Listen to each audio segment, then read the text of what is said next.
ఆంధ్ర తెలంగాణలో తక్కువ ఫీజులతో high quality results ఇస్తున్న ఏకైక సంస్థ తిరుమల్ ఐఏఎస్ ఇన్స్టిట్యూట్.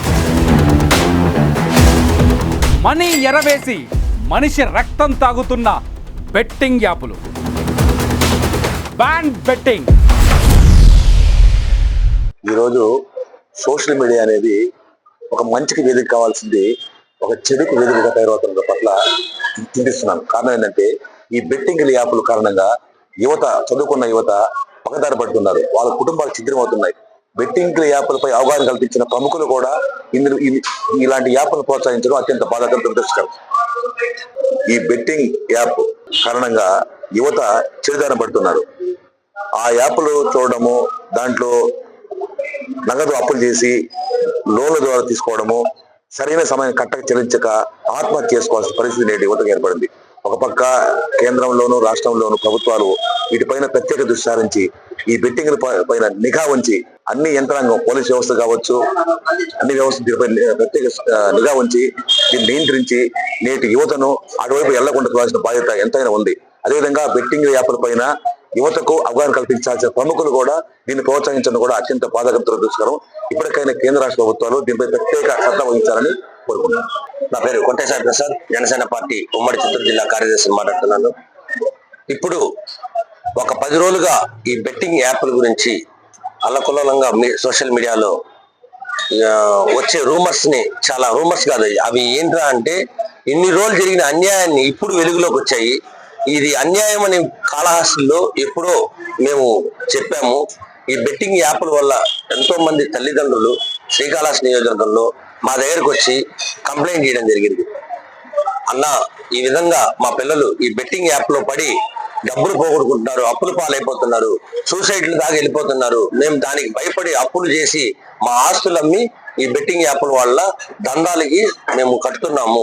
మీరు ఏదో ఒక విధంగా మీ పార్టీ తరఫున కానీ లేకపోతే మీ తరఫున కానీ దీనికి తీసుకెళ్ళండి అని ఎంతో మంది తల్లిదండ్రులు తాపేదపడ్డారు. అప్పుడు నా స్వయశక్తిలో నేను ప్రయత్నించాను, ఏదో ఒక విధంగా వెళ్ళి దీనికి ఏదో ఒక న్యాయం చేయాలని. ఎక్కడా కానీ ఎవరు కానీ పట్టించుకునే వాళ్ళు కాదు. 5 సంవత్సరాల వైసీపీ ప్రభుత్వంలో ఇది నేను పార్టీని తీసుకొని వస్తున్నాను కానీ ఎక్కడ కానీ పోలీసు స్పందించలేదు.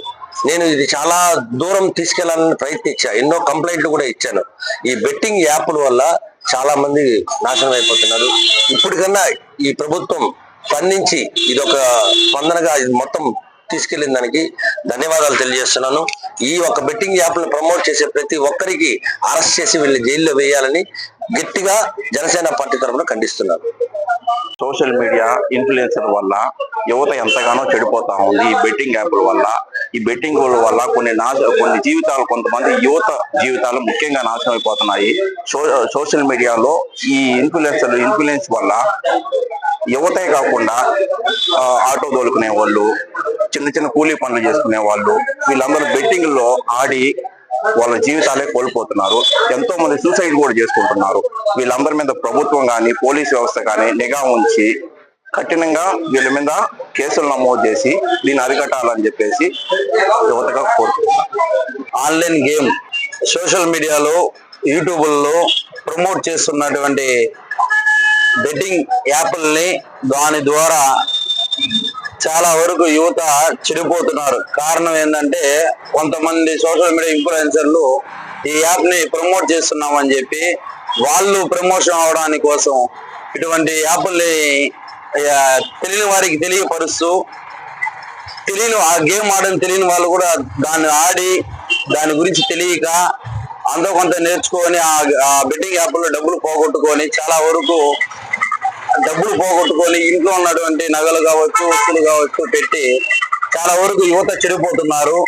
ఇటువంటి బెట్టింగ్ యాప్ ప్రమోషన్ చేస్తున్నటువంటి సోషల్ మీడియా ఇన్ఫ్లుయెన్సర్లని చాలా వరకు పోలీస్ యంత్రాంగం వీళ్ళని పట్టుకొని ఇటువంటి ప్రమోషన్ చేస్తున్నటువంటి వాళ్ళ మీద కఠినమైన చర్యలు తీసుకోవాల్సిందిగా పోలీసు యంత్రాంగం, అదే విధంగా చాలా వరకు ప్రమోషన్ చేస్తున్న వాళ్ళకి ఖచ్చితంగా ఇటువంటి ప్రమోషన్ చేయనీయకుండా ఆపాలని చెప్పి కోరుకుంటూ కఠినమైన చర్యలు కంపల్సరీ వీళ్ళ మీద ఉండాలని కోరుకుంటున్నాం.